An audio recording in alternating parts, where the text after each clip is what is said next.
Brent, what would you say is a good starting point for like a beginner investor that's just now entering into the investment world?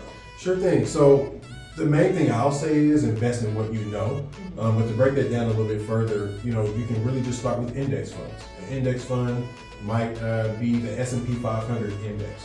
That's comprised of the 500 biggest stocks in the listed on the New York Stock Exchange. So you can start there, $50 a month, putting it into that. A lot of people have become millionaires off of investing into index funds, just doing it consistently over time. So if you're just starting index funds, or pick a company that you like, if you like wearing Nikes or something like that, hey, invest in Nike. If you like eating,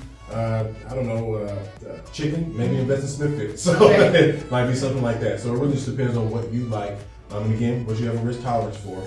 But for the general person, I would say $50 a month starting in an index fund. Of course, if you have more, you should put more in. Okay, that's not bad. Thank you for sharing that with us. Subscribe to my channel to learn more about probate real estate, financial literacy, and generational wealth planning.